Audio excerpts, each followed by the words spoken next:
Hello friends, இன்றைக்கி நம்ம தூதுவளையை வச்சு தான் ஒரு ரெசிபி பார்க்க போகிறோம். இந்த தூதுவளை சளி இருமலுக்குலாம் ரொம்ப ரொம்ப நல்லது. இப்போ மழை சீசனாக வேறு இருக்குது. நிறைய பேர்த்துக்கு சளி பிடிக்க வாய்ப்பு இருக்குது இல்லைங்களா? அதனால் தூதுவளையை உணவில் சேர்த்துக்கோங்க, ரொம்ப நல்லது. எங்கள் வீட்டிலையே தூதுவளை செடி இருக்குங்க. இந்த ரெசிபி செய்கிறதுக்கு நம்ம ஃப்ரெஷ்ஷாக தூதுவளையை பறிச்சுக்கலாம். தூதுவளையை பறிக்கும்போது கொஞ்சம் கேர்ஃபுல்லாக இருக்கணும். தூதுவளை செடியில் நிறையா முள் இருக்கும். அதனால் ஒரு சிசர் யூஸ் பண்ணி தூதுவளையை பறிச்சுக்கோங்க. தூதுவளையை யூஸ் பண்ணி நீங்கள் துவையில் அரைக்கலாம், தூதுவளை ரசம் செய்யலாம், இல்லைனா தூதுவளை அடையை கூட செஞ்சு சாப்பிட்லாம். அவ்வளோ நல்லது சளி இருமலுக்கெல்லாம். இந்த தூதுவளையை நீங்கள் வாரத்துக்கு ஒரு தடவையாவது சேர்த்துக்கோங்க. இப்போ மழை சீசனாக வேறு இருக்குது. யாராவது மழையில் நனைஞ்சிட்டு வந்துட்டாங்க அப்படின்னா நீங்கள் தூதுவளையை ரசமாக செஞ்சு கொடுங்க. அவங்க சூப் மாதிரி கூட அந்த ரசத்தை குடிக்கலாம். அவ்வளோ நல்லது. இப்போ கோவிட் வேறு பரவிட்டு இருக்கு இல்லைங்களா? நல்லா சளி பிடிக்காத மாதிரி கவனமாக பார்த்துக்கோங்க. வீடியோக்குள்ளே போகிறதுக்கு முன்னாடி நம்ம செட்டிநாடு வையம் சேனலை நீங்கள் இன்னும் சப்ஸ்கிரைப் பண்ணாதவங்களா இருந்தீங்கன்னா ரெட் கலர் சப்ஸ்கிரைப் பட்டனை ப்ரெஸ் பண்ணிக்கோங்க. பக்கத்தில் இருக்க பெல் ஐக்கானை ப்ரெஸ் பண்ணிக்கோங்க. அப்போ தான் நான் போடுற வீடியோ அப்டேட்ஸ் உங்களுக்கு உடனே வந்து சேரும். இந்த வீடியோவை ஸ்கிப் பண்ணாமல் ஃபுல்லாக பாருங்கள். நான் சொல்கிற சின்ன சின்ன டிப்ஸ் கூட உங்களுக்கு யூஸ்ஃபுல்லாக இருக்கும். வாங்க வீடியோக்குள்ளே போகலாம். தூதுவளை ரசத்துக்கு தேவையான பொருட்கள்: ஒரு 15 தூதுவளை இலை எடுத்து வச்சுக்கோங்க. அந்த முள்ளோடையே போடலாம். தூதுவளையில் முள் இருக்கும், நான் காமிச்சிருந்தேன். அந்த முள்ளோடையே சேர்த்து போட்டுக்கலாங்க. 1 ஸ்பூன் மிளகு, 1 ஸ்பூன் சீரகம், 10 பல்லு பூண்டு எடுத்துக்கோங்க. உப்பு தேவையான அளவு, கொஞ்சம் கருவேப்பிலை, 2 தக்காளி, சின்ன தக்காளியாக 2 தக்காளி எடுத்திருக்கேன். குட்டி நெல்லிக்காய் சைஸ் புளி எடுத்திருக்கேங்க. இப்போ இதெல்லாம் தான் ரசத்துக்கு தேவையான பொருட்கள்.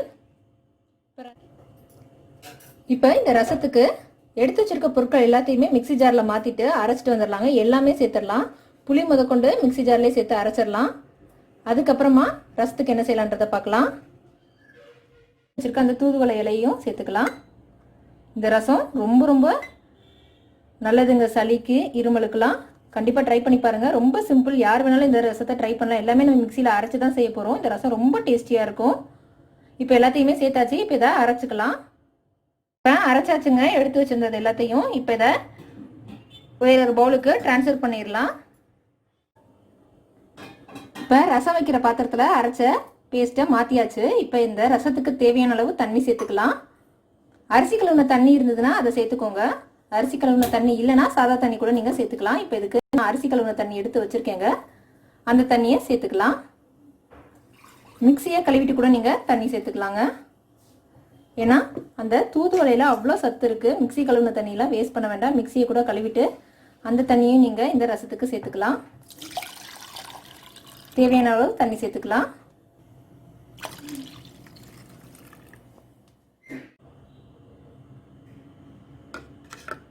இப்போ தண்ணி சேர்த்ததுக்கப்புறம் நல்லா மிக்ஸ் பண்ணிவிட்டு இந்த ரசத்தை டேஸ்ட்டு பார்த்துக்கோங்க. உப்புலாம் சரியாக இருக்கான்னு.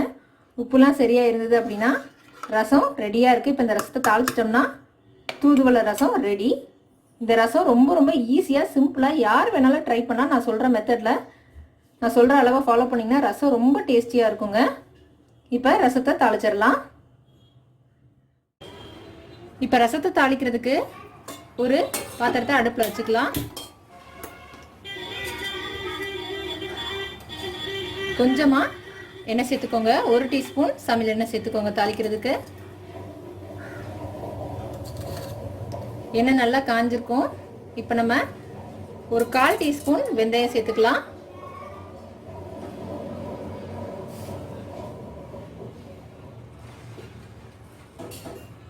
வெந்தயம் நல்லா பொரிய ஆரம்பிக்குது. இப்போ நம்ம ஒரு 1/4 டீஸ்பூன் கடுகு சேர்த்துக்கலாம் தாளிக்கிறதுக்கு.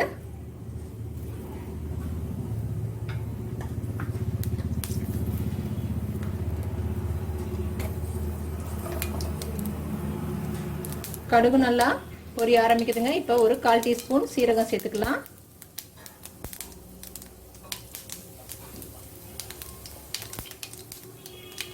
இது கூட ஒரு காஞ்ச மிளகாயை தாளிக்கிறதுக்கு சேர்த்துக்கலாம்.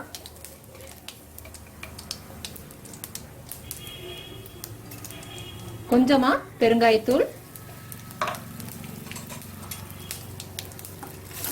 இப்போ தாளிக்கிறதுக்கு எல்லாமே சேர்த்தாச்சு. இப்போ இது கூட நம்ம எடுத்து வச்சிருக்க ரசத்தை சேர்த்துக்கலாம். கரைச்சி வச்சிருக்கோம் இல்லைங்களா, இந்த ரசத்தை இது கூட சேர்த்துக்கலாம்.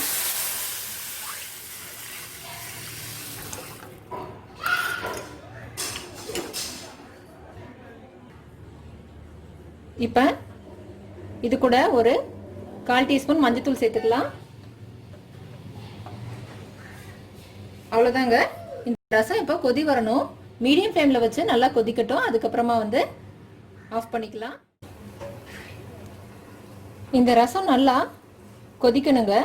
அந்த தூதுவளையோட எசன்ஸ் ஃபுல்லாக அந்த ரசத்தில் இறங்கணும். அதனால நல்லா ஒரு கொதி வரட்டும். அதுக்கப்புறமா என்ன செய்யலான்றதை பார்க்கலாம். இப்போ பாருங்க, நல்ல நுரக்குட்டி வந்துருச்சு. சாதாரண ரசம்னா இந்த மாதிரி நுரக்குட்டி வரும்போதே நம்ம அடுப்பை ஆஃப் பண்ணிடுவோம். ஆனால் இந்த ரசத்துக்கு அந்த மாதிரி செய்யக்கூடாது. பாருங்க, நல்லா கொதிக்க ஆரம்பிச்சிருச்சு. இப்போ நம்ம அடுப்பை ஆஃப் பண்ணிடலாம். இந்த அளவுக்கு இந்த ரசம் கொதிக்கணுங்க. அப்போதான் அந்த தூதுவளையோட எசன்ஸ் ஃபுல்லாக அந்த ரசத்தில் இறங்கும். இந்த ரசத்தை நீங்கள் சும்மா கூட சூப் மாதிரி குடிக்கலாம். ரொம்ப ரொம்ப நல்லது. இப்போ மழை சீசனாக வேற இருக்குது. ரொம்ப நல்லது எல்லாருக்குமே. ட்ரை பண்ணி பாருங்கள். இப்போ இந்த ரசத்தை வேற ஒரு பவுலுக்கு ட்ரான்ஸ்ஃபர் பண்ணிடலாம். அதுக்கு முன்னாடி இந்த ரசத்துக்கு மேலே கொஞ்சமாக கருவேப்பிலை தூவி விட்டுருங்க. ஏற்கனவே நம்ம அரைக்கிறதுக்கு கருவேப்பிலை சேர்த்துருக்கோம். இப்போ கொஞ்சமாக கருவேப்பிலை தூவி விட்டுறலாம். அவ்வளோதான், ரசம் ரெடி ஆயிடுச்சு. இதோ ரொம்ப ரொம்ப ஹெல்த்தியான டேஸ்டியான தூதுவளை ரசம் ரெடி ஆயிடுச்சு. கண்டிப்பாக நீங்களும் உங்கள் வீட்டிலேருந்து தூதுவளை ரசத்தை ட்ரை பண்ணி பாருங்கள். இந்த தூதுவளை ரசம் எப்படி வந்திருக்கு அப்படின்றத மறக்காமல் கமெண்ட் பாக்ஸில் சொல்லுங்கள்.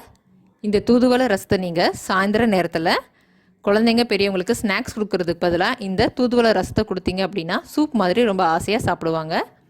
இந்த வீடியோ உங்களுக்கு பிடிச்சிருந்துச்சுன்னா லைக் பண்ணுங்கள். உங்கள் ஃப்ரெண்ட்ஸ் கூட இந்த வீடியோவை ஷேர் பண்ணுங்கள்.